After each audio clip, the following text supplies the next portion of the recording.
یہ کیسے ہو سکتا ہے کہ حکومت جو ہے اور ریاست ایک باخبر ہے اور ایک بے خبر ہے؟ یعنی اس طرح تو پھر عجیب سا نظم ہے پورے ملک کا.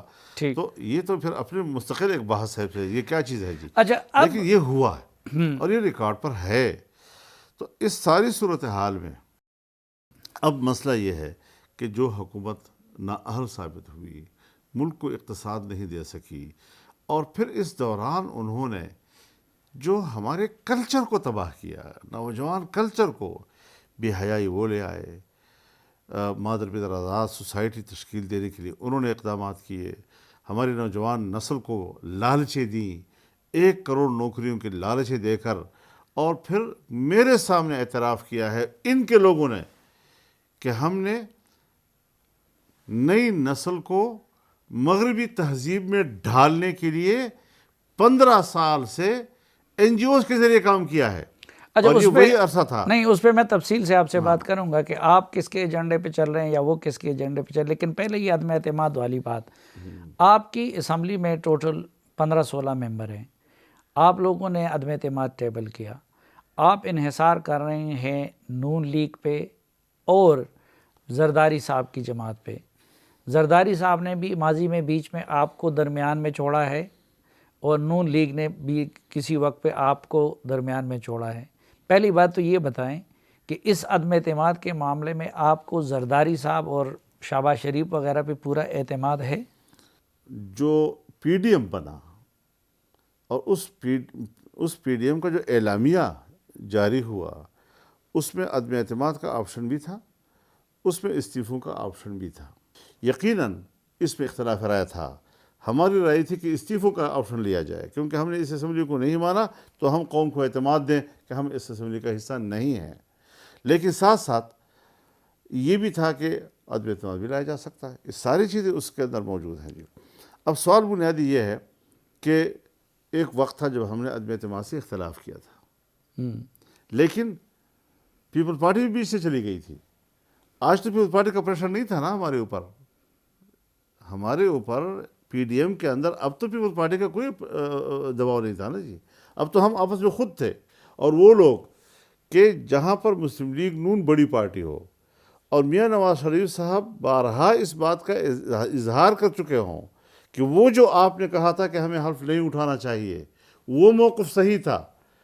اس موقف کی رکھنے والی بڑی جماعت وہ ہمارے ساتھ موجود ہے، اور آج ہم اس پہ اتفاق کر رہے ہیں کہ ہمیں عدم اعتماد لانا چاہیے. لیکن اور دوسری بات یہ آپ لوگوں کہ یہ نیوٹرلی کیوں نہ آئے جی، کیوں نہ آئے کہ انہوں نے، وہ بھی تو پاکستانی ہے نا، انہوں نے بھی تو کچھ توقعات وابستہ کیے ہوں گے نا. اور جب وہ ملک کے توقعات پر نہیں اترے، ریاست کے توقعات پر نہیں اترے، تو انہوں نے بھی تو ملک کے لیے سوچنا ہوتا ہے نا جی. تو ان کا خیال میرے خیال میں صحیح اور صائب ہوا کہ ہمیں اس طرح کا فریق نہیں بننا چاہیے اور ہمیں بالکل غیر جانبدار ہو جانا چاہیے، اور اب ایک بھرپور قسم کی ایک حکمت عملی تیار کر یعنی سکیں اب گے. آپ کو زرداری اور نواز شریف پہ بھی اعتماد ہے اور غیر جانبداری پہ بھی اعتماد ہے؟ انشاءاللہ صورتحال بہتر ہے. اچھا، آپ کو صرف غیر جانبداری چاہیے یا کہ نہیں آپ کہتے ہیں کہ تلافی کے لیے وہ آپ کو سپورٹ بھی کریں؟ نہیں، ہم بالکل سپورٹ کو اس لیے مخالف ہیں کہ دوسرے کو سپورٹ کرنے کا جب میں مخالف ہوں تو اپنے سپورٹ کو جو ہے میں کیوں اپریشیٹ کروں گا جی. میں نیوٹرل ہی دیکھنا چاہتا ہوں ان کو، اور صرف دیکھنا نہیں چاہتا، اس کو ہم برقرار بھی دیکھنا چاہتے ہیں، اس کو مینٹین بھی دیکھنا چاہتے ہیں، ہمیشہ کے لیے دیکھنا چاہتے ہیں. ہمارے ملک پہ دیکھیے ایک آئین ہے، یہ آئین پورے قوم کے درمیان ایک ملی میثاق ہے. اس میثاق ملی میں ہر ایک کا کردار متعین ہے، اس کا دائرہ کار متعین ہے. اگر ہم اپنے دائرہ کار میں کام کریں اور ایک دوسرے کو کوآپریٹ کریں تو اس باہمی تعلق سے پاکستان بہتر چلے گا. اختلاف بھی کریں گے کیونکہ جمہوریت میں اکثریت حکومت کرتی ہے، اقلیت اس میں خلاف کرتی ہے، تو اختلاف کا جو آپشن ہے وہ تو پارلیمانی نظام کے ساتھ نتھی ہے، وہ تو ہٹتا نہیں ہے جی. لیکن وہ تعمیری ہونا چاہیے، صرف اس لیے نہیں کہ ہم سازشیں کریں. اگر آپ لوگوں کے ساتھ دھوکہ ہو گیا دیکھیے یہ تو یا آپ کو پھر جانبداری نظر آئی تو کیا رد عمل ہوگا؟ یہ اگر مگر جو ہے ایسے احتمالات ہیں کہ اس وقت جس دن میں ہم آپ سے بات کر رہے ہیں، اس احتمال کو آپ انتہائی کمزور احتمال سمجھیں. تو جو گزشتہ 3 ساڑھے 3 سال سیاسی جماعتوں اور فوج کے درمیان ایک اختلاف رائے کا ماحول رہا، ایک گلے شکووں کا ماحول رہا، تو اب اگر وہ سمٹ رہا ہے تو دوبارہ اس طرح کا ماحول دوبارہ واپس لانا، یہ ان کی بھی فلسفے کے ویسے مطابقت نہیں رکھے گا، یہ ان کے مفاد میں بھی نہیں ہوگا جی۔ لہٰذا جب کوئی چیز میں آپ کے ساتھ، ٹھیک ہے ایک زمانہ میرا اور آپ کا گلے شکوے ہوں گے، پھر ہم ایک دوسرے کے ساتھ گلے شکوے ختم فاٹا مرجر پہ تو ہم لڑے صحیح قریب ہو جاتے ہیں۔ اب قریب ہونے کے عمل جب ہمارا ہوتا ہے، اس کے بیچ میں نہ آپ کسی حادثے کے متحمل ہوں گے نہ میں کسی حادثے کا متحمل ہوں گا، یہ ایک انسانی اور قدرتی عمل ہے۔ تو اس حوالے سے ملک کے اندر ایک جو دوبارہ یکجہتی بحال ہو رہی ہے، ہم اس کو سپورٹ کرنا چاہتے ہیں۔ تو پھر اگر تعداد پوری ہے یہ سب کچھ، تو عمران خان صاحب کہہ رہے ہیں کہ ہمارے ایک ممبر کو 20 کروڑ روپے آفر کیے ہیں، اور انہوں نے کہا لے لو ان سے پیسے، تو پھر پیسہ کیوں لگا رہے ہیں آپ؟ تو وہ کیا کہتے ہیں، پیسے لے لو نا، یہی کہے گا نا۔ ہاں تو پیسے کی سیاست وہ کر رہا ہے نا، تو کیا اعتبار ہے اس کے سچ کی؟ جو آدمی اس قسم کی گفتگو کرتا ہے کہ وہ اپنے ممبران کو کہتا ہے کہ بس پیسے لو، مال غنیمت ہے، تو اس نے پھر ملک کے خزانے کو بھی مال غنیمت ہی سمجھا ہوگا نا۔ اور ہر ایک کے اوپر جو ہے وہ گندی زبان استعمال کر رہا ہے، لچر زبان استعمال کر رہا ہے۔ یہ لچر زبان خود گواہی دے رہی ہے کہ وہ اس مقام کا آدمی نہیں تھا، اس نے منصب وزیر اعظم کی بے توقیری کی ہے، 4 ساڑھے 4 سال اس نے بے توقیری کی ہے، دنیا کے سامنے قوم کو بے توقیر کر دیا، بین الاقوامی برادری میں پاکستان کو بے توقیر کر دیا، اور اپنی قوم کے سامنے اس نے اپنی حقیقت کھول دی، منکشف ہو گئی، چہرہ بے نقاب ہو گیا کہ وہ اصل میں ہے کیا چیز۔ 40 سالہ تجربہ یا بلکہ 70 سالہ تجربہ ہمیں یہ بھی بتاتا ہے کہ پاکستان میں کوئی حکومت اس وقت رخصت ہوتی ہے کہ یا اس کی اسٹیبلشمنٹ خلاف ہو جائے، یا پھر امریکہ اور مغرب اس کو رخصت کرنا چاہے، جس طرح بھٹو کے ساتھ ہوا۔ تو آپ کہہ رہے ہیں اسٹیبلشمنٹ غیر جانبدار ہیں، وہ تو عمران خان کو رخصت نہیں کر رہی ہے، تو پھر عمران خان صاحب کا یہ دعویٰ درست ہے کہ آپ سب لوگوں کو امریکہ اور مغرب نے ان کے خلاف اکٹھا کیا ہے، اور چونکہ وہ امریکہ کا نہ کر چکے ہیں اس لیے آپ اس عالمی سازش کے تحت ان کی حکومت کو گرانا چاہتے ہیں؟ جی میرے خیال میں اس حوالے سے بہترین رہنما قرآن پاک ہے، جو فرماتا ہے اس غلام کے بارے میں کہ جو اپنے آقا پہ بوجھ بن جائے اور جدھر جائے خیر اس کے ہاتھ سے نہیں آیا کرتا جی۔ تو یہ اپنے آقاؤں کا وہ غلام ہے کہ جو اب ان پر بوجھ ہو گیا ہے، ان کو بھی تو کوئی عقل والا باصلاحیت غلام چاہیے نا۔ آپ کہتے ہیں اندرونی اور بیرونی آقاؤں کے لیے بوجھ بن چکا ہے، تو یہ تو پھر آپ عمران خان کے دعوے کی تصدیق کرتے ہیں نا کہ وہ امریکہ وغیرہ کے لیے بوجھ بن چکے، تو امریکہ نے آپ لوگوں کو آگے کیے کہ اس کو رخصت کریں؟ جب امریکہ وہ ان کی بھی ایک سیاست ہوتی ہے دنیا سے جی۔ یہاں پر بھی حضرت بات بنیادی یہ ہے کہ ہم وہ لوگ ہیں، اور آپ کے سامنے وہ شخص بول رہا ہے جس کو اپنی تاریخ 100 سال 150 سال کی تاریخ اس کی شخصیت پر گواہی دے رہی ہے کہ جس کو اینٹی استعمار کہتے ہیں۔ مجموعی جو فکر اور ذہن ہے وہ وطن کی آزادی ہے، آزادی کا تصور وہ ہم سے کوئی چھین نہیں سکتا، اور اس آزادی کے لیے دنیا کی کوئی قوت بھی اگر خطرے کا باعث اچھا وہ بنتی یہ ہے کہہ رہے تو ہیں کہ ہمیں میدان میں دیکھتی میں ہے۔ چونکہ چین کی طرف گیا ہوں، روس کی طرف گیا ہوں، امریکہ اور مغرب کو نہ کر دیا ہے، اس لیے وہ میرا مخالف ہو گیا ہے، آپ لوگ میرے خلاف۔ اس کا جواب بھی آپ سے لینا ہے، لیکن ایک مختصر سے وقفے کے بعد۔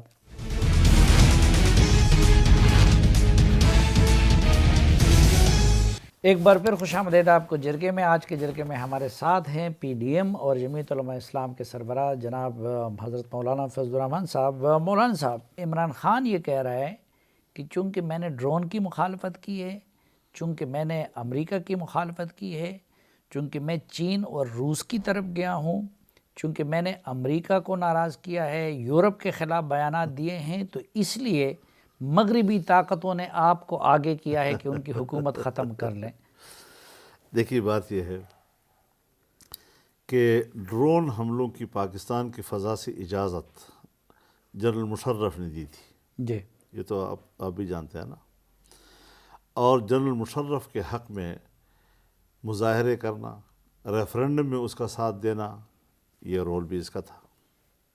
سن 1997 میں جب واشنگٹن کے اندر پاکستان کے وزیر خارجہ کی میٹنگ ہنری کسنجر کے ساتھ ہوئی تھی، جو آج بھی زندہ ہے، امریکہ کا دماغ کہلایا جاتا ہے، اور جس میں گولڈ سمتھ بھی اس مجلس میں موجود تھا، اور اس میں ہمارے وزیر خارجہ کو وہ کہتا ہے کہ ہمارے لونڈے کا خیال رکھا کرو، لک آفٹر اور بوائے. یہ عمران خان کا ذکر کر رہے ہیں. ہاں. اور یہ کون سے وزیر خارجہ تھے؟ یعقوب خان. صاحبزادہ یعقوب. ہاں ہاں. اور یہ باتیں اب اداروں کے پاس جائیں، ان کے پاس سب ریکارڈیں موجود ہیں جی. پھر اس کے بعد حکیم سعید دہلوی نے جو کتاب لکھی ہے، اس کتاب میں اس کو یہودیوں کا ایجنٹ انہوں نے لکھا ہے سن 1996 میں. آپ کے نوائے وقت اخبار نے 1996 میں یہ خبر چھاپی ہے. مصر کے ایک اخبار نے یہ خبر چھاپی ہے کہ وہ کس کا ایجنٹ ہے اور کس مقصد کے تیار کیا جا رہا ہے، اور کسی وقت میں پاکستان میں ان کو لائیں گے. لیکن مولانا صاحب وہ تو طالبان کی حمایت کر رہے تھے، آج بھی طالبان کی وکالت کر رہے ہیں. ڈرون حملوں کے خلاف وہ کہتے ہیں سب سے زیادہ میں بولا ہوں. ڈرامے نہ کریں نا. یعنی ایکسپوز ہو چکا ہے. لندن کے اندر جب میئر کا الیکشن ہو رہا تھا، اور جس میں ایک پاکستانی نژاد وہاں میئر کا الیکشن لڑ رہا تھا، تو یہ اس شخص کی کمپین کے لیے گیا جس کے پیچھے ماٹو لکھا ہوتا تھا کنزرویٹو فرینڈز آف اسرائیل. اس کے لیے کمپین کی انہوں نے. لیکن اس کے ساتھ اس کی دوستی تھی جیک سمتھ کے ساتھ، اور دوستی کا مطلب کیا ہوتا ہے؟ سابقہ اہلیہ کا وہ بھی تھا، تو رشتہ داری میں اس نے کیا تھا. تو پھر اسرائیلی اور یہودی لابی کے ساتھ جائے، دوستی اپنی جگہ پر، لیکن پبلک کے سامنے جا کر کہنا کہ میں اس شخص کی حمایت کر رہا ہوں کہ جو کنزرویٹو فرینڈ آف اسرائیل ہے.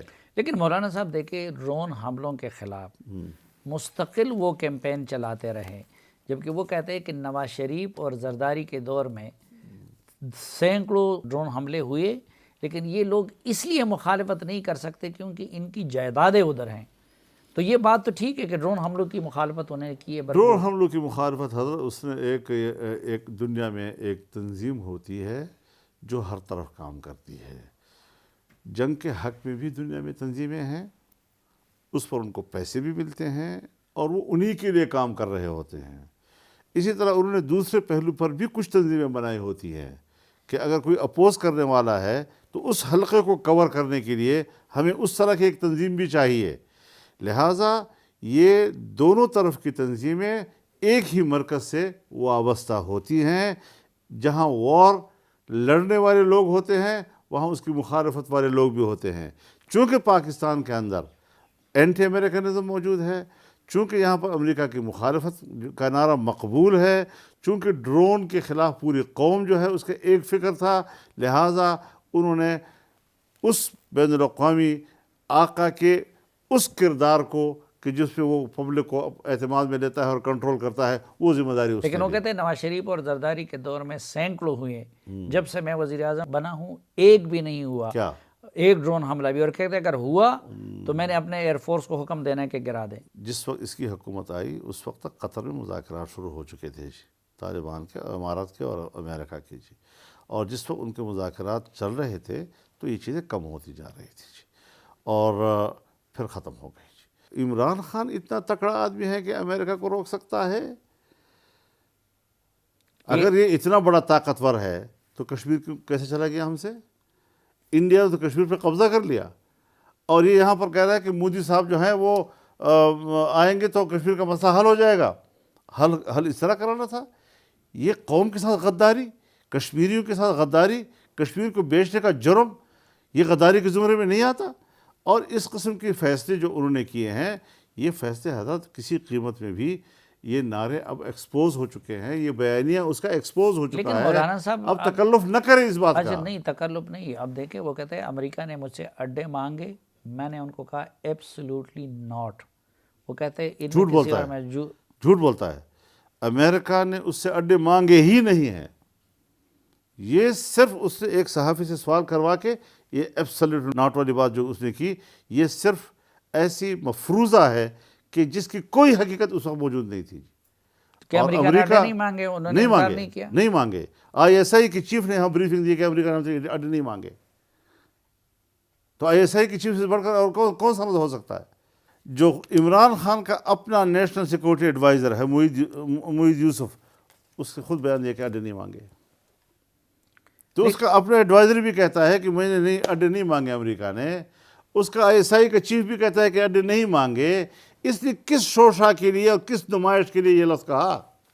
عجیب بات ہے. امریکہ کا مخالف کیا امریکہ کا مخالف ہے؟ اس کی پورے پاکستان کی تاریخ میں جتنے غیر ملکی شہری امریکہ اور یورپ کے اس کی کابینہ میں موجود ہیں، شاید پاکستان کی تاریخ میں کسی کابینہ میں اتنے لوگ موجود ہوں. اور پھر بھی کہتے ہیں کہ جی وہ تو امریکہ کا مخالف ہے. کوئی امریکہ کا شہری ہے، اس کا ایڈوائزر ہے، اس کے کابینہ میں ہے، کوئی برطانیہ کا شہری ہے، کوئی یورپ کے کسی اور کا شہری ہے، اور یہاں ان کے کابینہ میں موجود ہیں، اور پھر بھی یورپ کا مخالف ہو اور امریکہ کا مخالف ہو. سمجھ نہیں آتی بات. تضادات ہیں حضرت. لیکن ابھی یہ ایک تو حقیقت ہے نا ریسنٹلی کہ چین بھی گیا، روس بھی گیا، اور پھر واپس آ کے سیدھی بات کروں یورپین یونین کے خلاف بیان بھی دے دیا. حضرت چین بھی گیا اور روس بھی گیا، تو کیا ہوا؟ اس کا معنی امریکہ کی مخالفت ہے. کتنے ترلے کیے ہیں 2 سال سے کہ میں آنا چاہتا ہوں اور وہ آنے نہیں دے رہے تھے. اور پھر وہاں پر جا کر اس نے وہاں پر جو میٹنگ کی ہے وہ ویڈیو کال کے ذریعے کی ہے. جو لوگ اس سے براہ راست ملنے کے لیے تصویر نکالنے کے لیے ترلے کر رہا تھا، تو 1-2 جھنڈوں کے بیچ میں کھڑے ہو کر تصویر کے لیے 5 منٹ مانگے ہیں اور وہ انہوں نے دیے ہیں. یہ چین کا دورہ ہے اور اس کو امریکہ کی مخالفت ہم کہیں گے. اور کوئی آج بتا سکتا ہے کہ کیا اعلامیہ کیا اس کا روس کے ساتھ ملاقات میں کیا ہوا؟ اعلامیہ کیا ہے اس کا؟ لیکن چین یورپ کے اور ساتھ امریکہ ملاقات میں کوئی اعلامیہ ہے؟ یورپ نے تو ان سے مطالبہ کیا تھا نا کہ آپ روس کے خلاف بیان دے دیں، اور وہ کہتے ہیں میں آزاد خارجہ پالیسی چلاؤں گا. حضرت جب کشتی ڈوبتی ہے تو وہاں اس قسم کی باتیں کی جاتی ہیں. اب اس کی کشتی ڈوب چکی ہے، پر کٹ چکے ہیں. اب اس کے پاس مقبول نعرے کہ میں نے اس کا انکار کیا اور میں نے اس کا انکار کیا. تجھ جیسا غلام پاکستان کی تاریخ میں آیا نہیں ہے عمران خان. ہم تمہیں جانتے ہیں. لیکن یون کی بہر رنگے کے خواہی جامہ میں پوش، مرانداز قدرت میں لیکن جس انداز میں انہوں نے UN جنرل اسمبلی میں خطاب کیا، کشمیر کا کیس پیش کیا، ڈونلڈ ٹرمپ کے سامنے جن خیالات تقریر میں اس سے بہت اچھی کرتا ہوں جی. جتنی بہترین تقریر میں کرتا ہوں شاید کوئی کر سکتا ہو. تقریروں کی بات چھوڑو، تقریریں تو اسی لیے کی جاتی ہیں کہ پاکستان میں آئے گا تو لوگ کہیں گے واہ واہ واہ واہ واہ واہ واہ واہ. اور یہاں تک کہ ان کی پارٹی کے لوگ کہتے تھے کہ اس تقریر کے بعد بھی مولانا صاحب اس سے اختلاف کریں کہ کون مانے گا فضل الرحمان کو. تو فضل الرحمان نے کہا نہیں، میں سچ پہ ہوں. تو جھوٹا آدمی ہے، لفاظی کے ذریعے دنیا کو دھوکہ دینا چاہتا ہے. تمہارا دھوکہ جو ہے میں دنیا کو دکھاؤں گا. اور دکھا کر ثابت کیا میں نے. کیا دھوکہ دیا اس نے؟ یہ جو قوم آج مر رہی ہے، پٹ رہی ہے، جو خوبصورت نعرے اس نے لگائے تھے اور جن کے حقائق یہ سامنے آ گئے. اچھی تقریر کی، کشمیر بھیج دیا. اچھی تقریر کی، 1 کروڑ نوکریاں دے دی. اچھی تقریر کی، 50 لاکھ گھر دے دیے.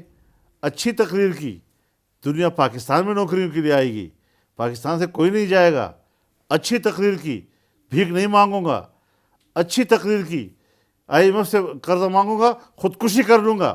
بڑی اچھی تقریریں ہیں، بڑے اچھے الفاظ ہیں. ایسے قبول قسم کے جملے اور الفاظ تاریخ میں کوئی کہہ سکتا ہے؟ عمل کیا ہے؟ ہم تو مہذب. جب آپ لوگ ان کے پیچھے پڑ گئے ہیں، جب اختلاف رائے ہوتا سی ہے. پیک کے دوسرے مرحلے کا آغاز کر رہا ہے، وہ روس کی طرف جا رہا ہے، وہ یورپ اور امریکہ کی غلامی سے نجات، اور آپ لوگ ان کے پیچھے پڑے ہوئے ہیں، سازشیں کر رہے ہیں. میرے خیال میں آپ کو پتہ ہے، ویسے مجھ سے آپ بات کرنے کی کوشش کر رہے ہیں. چین جب تک یہ نہیں جائے گا پاکستان کو 1 پیسہ بھی نہیں دے گا. تو امریکہ نے بھی تو نہیں دیا نا. تو امریکہ بھی تو وہی تو میں عرض کر رہا ہوں نا کہ کچھ صلاحیت ہو تو نہ اپنا اعتماد کرتا ہے نہ پرایا اعتماد کرتا ہے.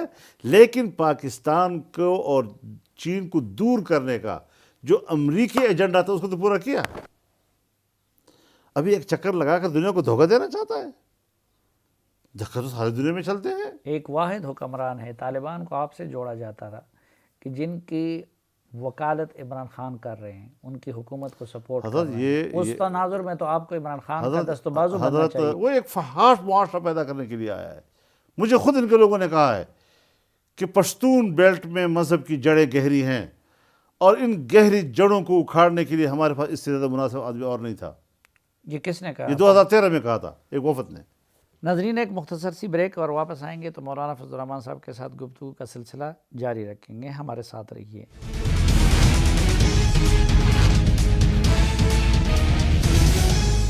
ایک بار پھر خوش آمدید آپ کو جرگے میں۔ آج کے جرگے میں ہمارے ساتھ ہیں پی ڈی ایم کے سربراہ جناب مولانا فضل الرحمان صاحب۔ نہ زرداری کا نعرہ یہ ہے کہ میں مدینہ کی ریاست بناؤں گا، نہ نواز شریف کی منزل یہ ہے کہ میں مدینہ کی ریاست بناؤں گا، وہ عمران خان کا نعرہ ہے کہ میں ریاست مدینہ بناؤں گا۔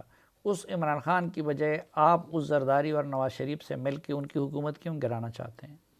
وہ ریاست مدینہ کے لیے ایک بدنما داغ ہے۔ اس کو ریاست مدینہ کا لفظ استعمال کرنا یہ ریاست مدینہ کی توہین ہے۔ ان کا کردار، ان کی غلاظتیں، ان کی فحاشیاں، ان کی عریانیاں اور ایک گندی تہذیب اور بھوک پیاس نااہلیاں، یہ مدینہ کی ریاست کے نمائندے بن سکتے ہیں؟ صافی صاحب کوئی اللہ کا خوف کرے۔ جب آپ ریاست مدینہ کا لفظ استعمال کر کے ان کی طرف منسوب کرتے ہیں، میں تو لرز جاتا ہوں کہ اللہ یہ مدینہ نہیں، وہ دن رات اس کا ذکر کرے کرتے بھلا، ہیں، کرے، وہ کہتے ہیں میں اس کے لیے کوشش کر بابا رہا ہوں۔ کرے۔ میں ماضی میں نہیں جانا تھا، ضیاء الحق کے اسلام کے ساتھ بھی اس کا بھی اسلام ہم نے سنا تھا، کوئی ہمیں متاثر نہیں کر سکتا ان چیزوں کے ساتھ۔ ہم نے اصل حقائق کے ساتھ جا کر کمٹمنٹ کرنی ہے، معاملات آگے بڑھانے ہیں۔ یہ آدمی جو ہے یہ ایک زہر ہے اور پاکستانی سیاست کا غیر ضروری عنصر، میں اول دن سے کہہ رہا ہوں، اور پاکستان آج قوم بھی، ملک بھی، ریاست بھی بھگت رہی ہے جب اس کے الفاظ پہ ہم نے اپنے دھوکے کھائے ہیں۔ آپ کہہ رہے ہیں کہ یہ اس مدینہ کی بات کر رہا ہے اور ریاست مدینہ، مجھے آپ بتائیں کہ انہوں نے کچھ وزارتوں کو تمغے دیے ہیں، اس میں وزارت مذہبی امور کہاں کھڑا ہے؟ اس لسٹ میں نام ہی نہیں ہے۔ یہ ہے اس کا مذہبی امور اور ریاست مدینہ کی توقیر جو انہوں نے دی ہے۔ نمبر 2، ہماری دفاع، اس پر جو عدم اعتماد کیا ہے اس نے، کہ اس کو اس قابل نہیں سمجھا کہ اس کو بھی کوئی انعامی تمغہ دے سکیں، حالانکہ اتنا مضبوط دفاعی قوت پرویز خٹک کی صورت میں وہ موجود۔ اور پھر آج بھی اسلامی نظریاتی کونسل وہ مکمل نہیں ہے جی، اور آج بھی ہماری پاکستان کے شریعت کورٹ مکمل نہیں ہے، اس میں 2-3 علماء جو گنجائش ہے نہیں بھرتی کر رہے۔ نہیں، وہ رحمۃ اللہ عالمین اتھارٹی بنا رہے ہیں، وہ لوگوں سے کہہ رہے ہیں یعنی نوجوان اس کا معنی یہ ہے کہ وہ مذہبی کارڈ استعمال کرے، ٹھیک ہے، لیکن اگر میں نے اسلام کی بات کر لی تو آپ فوراً کہیں گے آپ تو مذہبی کارڈ استعمال کر رہے ہیں۔ پاکستان بنا تو لا الہ الا اللہ کا نعرہ استعمال ہوا، وہ مذہبی کارڈ نہیں ہے۔ یہ کہتا ہے مدینہ ریاست، یہ کہتا ہے رحمۃ اللہ عالمین، جبکہ رحمۃ اللہ عالمین کا لفظ بولنا بھی اس کو نہیں آتا، خاتم النبیین کا لفظ بولنا بھی اس کو نہیں آتا، ریاست مدینہ کا لفظ بولنا بھی اس کو نہیں آتا صحیح طریقے سے، درود پڑھنا بھی صحیح طریقے سے نہیں آتا اس کو جی، درود بھی غلط بولتا ہے جی۔ یہ لوگ ہمیں نہیں، نیتوں کا حال تو اللہ جانتا ہے نا، جب وہ کہتا ہے حضرت ظاہری اعمال اندر کے نیتوں کی نشاندہی کرتے ہیں، اس پر قرینہ ہوتے ہیں۔ آپ کہتے ہیں ان الذین آمنوا، تو ایمان تو اندر کی چیز ہے نا، لیکن وہ عامل الصالحات ہے، یہ اس اندر کی چیز کی تصدیق ہوتی ہے۔ لیکن مولانا طارق جمیل صاحب اور نور الحق قادری صاحب جیسے لوگ وہ کہتے ہیں کہ جی عمران خان صاحب اس کے لیے کوشاں ہیں۔ میرے نزدیک وہ قابل رحم ہے، میں اس پر تبصرہ نہیں کرنا چاہتا۔ نہیں تو آپ یہ سمجھتے ہیں کہ یہ مذہبی کارڈ کا استعمال ہے، وہ اس میں کوئی سنجیدہ نہیں ہے؟ بالکل بھی نہیں ہے، بالکل کاز ہی نہیں ہے، اس کا ایجنڈا ہی اس کے خلاف ہے۔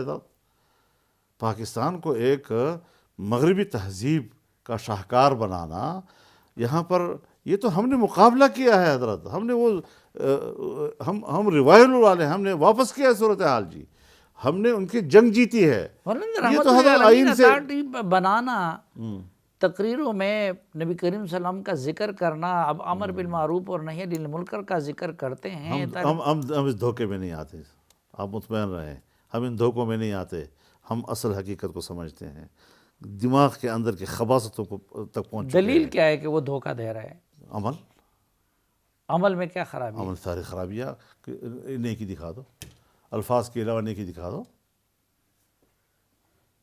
آپ تو ہر جگہ صحافی آدمی ہیں، ہر ماحول میں جاتے ہیں، کسی جگہ پر کوئی اس کا نیکی، کوئی ترقی کا کام، کوئی اسلوب، کوئی شائستگی، حکمرانوں کے ساتھ بیٹھنے کا سلیقہ نہیں آتا اس کو، پروٹوکول میں اس کے ساتھ ہاتھ ملانے کا طریقہ نہیں آتا، پریڈ کرتا ہے، پریڈ میں جاتا ہے، اس کو پریڈ میں اندر چلنے کا بھی طریقہ نہیں آتا، کبھی وہ آسمان کی طرف دیکھتا ہے، کبھی ادھر دیکھتا ہے، کبھی پیچھے دیکھتا ہے، کبھی کیا دیکھتا ہے۔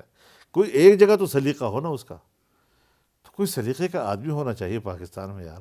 کمزوریاں ہم سب کے اندر ہیں، لیکن بہرحال کچھ چیزیں ہونی چاہیے کہ جس کو کم از کم ہم کہہ سکیں کہ اس منصب پر اور اس کرسی پر جب آپ بیٹھے ہیں تو آپ سے اس کرسی کا ویلیو بیٹھتا ہے جی۔ اور بعض لوگ ایسے ہوتے ہیں کہ اپنے کردار، نااہلی اور نالائقی کی وجہ سے جس کرسی پر بیٹھتے ہیں اس کی توقیر ختم ہو جاتی ہے۔ ذاتی کردار جو بھی ہو، وہ کہتے ہیں کرپٹ تو نہیں ہونا، کہتے تو یہ سارے کیس میرے خلاف ہیں، فارن فنڈنگ کیس میرے خلاف ہے، یہ بی آر ٹی کا کیس میرے خلاف ہے، یہ بلین ٹری کا کیس میرے خلاف ہے، یہ مریم جبا کا کیس میرے خلاف ہے، یہ ساری چیزیں ہمارے خلاف ہیں یا اس کے خلاف ہیں؟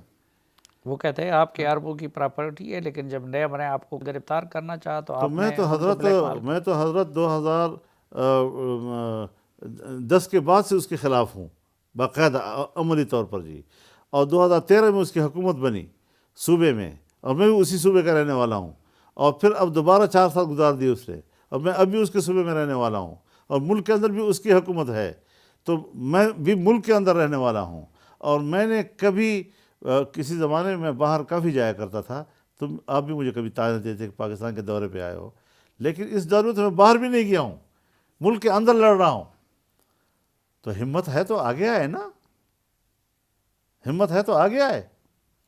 لیکن آپ مدرسوں کے طلباء کے استعمال کرتے ہیں اپنے آپ کو بچانے کے لیے اور اپنے سیاست کے تو لیے۔ بھی یوتھ ونگ کو استعمال کرتا ہے، مدرسے کے طلباء اگر نوجوان ہیں اور میرا نوجوان مجرم ہے اور وہ غلط کر رہا ہے تو اس کا یوتھ کیا کر رہا ہے؟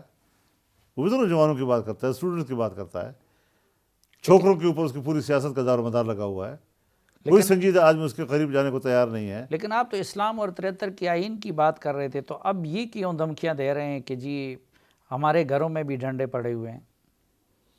ہاں، جو آدمی مجھے دھمکی دے گا کہ میں اگر عدم اعتماد ناکام ہو گئی تو میں تم سے نمٹ لوں گا، یعنی پھر اب تک قانون نہیں ہے ہمارے خلاف، لیکن پھر اس کے بعد جب آپ بچ جائیں گے تو آپ کے پاس قانون کا غلط استعمال کا آئے تو پھر ہمارے پاس بھی کوئی اپنی چوڑیاں نہیں پہنی ہوئی، یہ بتا دوں میں آپ کو جی، ہم تو خدا سے پھر ایسے مواقع کبھی مانگتے بھی ہیں، لیکن ہم شریعت کے حکم کے پابند ہیں کہ کسی دشمن کا سامنا کرنے کی خواہش نہ کیا کرو، جس کی وجہ سے ہم ذرا خاموش رہتے ہیں، اپنے آپ کو نون لیگ کنٹرول کو کرتے ہیں۔ وزارت عظمیٰ ملے گی، پیپلز پارٹی کو اسپیکرشپ ملے گی، آپ کو کیا مل رہا ہے؟ صرف بغض نہیں، عمران کسی ہے؟ کو کچھ نہیں ملے گا، وہی فیصلہ ہوگا جو عوام کریں گے، عوام کیا فیصلہ کرتے ہیں اس کے مطابق جائیں گے ہم لوگ۔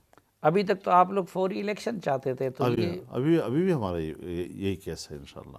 لیکن ایک بات میں عرض کر دوں کہ کچھ چیزیں آپ سوال کریں گے، لیکن آپ کو سوال کرنے کا حق حاصل ہے، لیکن کچھ چیزیں ہم نہیں کہیں گے، اس لیے کہ جو اس وقت ایک ہمارا محور ہے وہ عدم اعتماد ہے، ہم اس پہ کوئی ایسا ایشو نہیں لانا چاہتے کہ جس پر مباحثہ یہ فیصلہ بعد میں ہوگا کہ یہ اسمبلیاں مدت پوری کریں یا نیا یہ الیکشن بات ہو، میں ہوں گے، یہ ساری باتیں اور سینٹ اور اسپیکر کا بھی فیصلہ بعد میں سب ہو، بات میں ہوں گے انشاءاللہ۔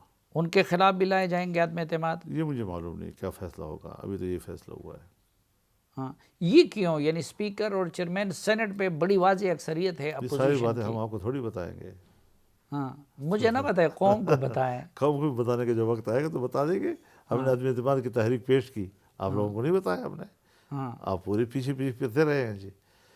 تو ابھی بھی آپ لوگوں نے اپنے پاس کچھ سرپرائز رکھے ہوئے ہیں؟ تو کچھ چیزیں ہیں جو سرپرائز بھی رکھے ہوئے ہیں، کچھ آگے ہم نے طے بھی کرنے ہیں، بہت سی چیزیں ہیں، لیکن ایک بات اصول کی بنیاد پر میں آج بھی اس اصول پہ قائم ہوں کہ ہم نے ووٹ کی امانت عوام کو واپس کر دی ہے، اور عوام جو فیصلہ کریں گے اسی کے مطابق وزیر اعظم بھی بنے گا، اسی کے مطابق اسپیکر بھی پھر بنیں گے، صدر بھی بنیں گے، سارے اس کے مطابق آئیں گے۔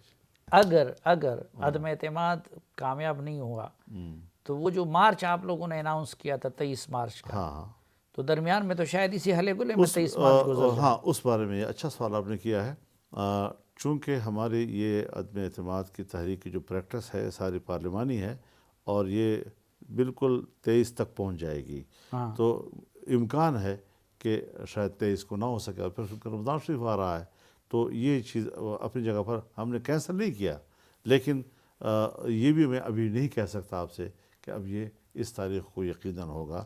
اگر کامیاب ہو جاتے ہیں تو پھر تو ضرورت ہی نہیں ہے، اگر نہیں ہوتے تو جدوجہد جاری رہے گی، پھر اگلے ہی اگر عدم اتحاد کی تحریک کامیاب ہو گئی، عمران خان صاحب ہٹ گئے، تو پھر تو مارچ کی پھر تو ضرورت ہی نہیں نہیں ہے۔ ہے۔ لیکن اگر ناکام ہوئی تو پھر بھی آپ لوگ مارچ کریں گے؟ 1% کے احتمال کے ساتھ پھر بھی مارچ تو ہم کریں گے، جو بھی پھر مارچ ہو یا جو بھی شکل ہو، لیکن اس کا پھر مل کر فیصلہ کریں گے، پی ڈی ایم طے کرے گی۔ لیکن یہ 23 مارچ والا مارچ اب نہیں ہوگا؟ یہ میں نے نہیں کہا کہ انہیں آف کر دیا ہے، لیکن نہیں، یہ ہے لیکن کہ ادھر تو یہ معاملہ گرم ہو بظاہر یہی نظر آتا ہے جو آپ کہہ رہے ہیں۔ ابھی فیصلہ نہیں کیا ہے پی ڈی ایم نے، جی ہاں، لیکن یہ امکان ہے کہ اس کے بظاہر نظر یہی آ رہا ہے کہ ہم پھر رمضان کے بعد ہوگا۔ رمضان کے بعد ہی ہوگا۔ بہت شکریہ جناب مولانا فضل الرحمان صاحب۔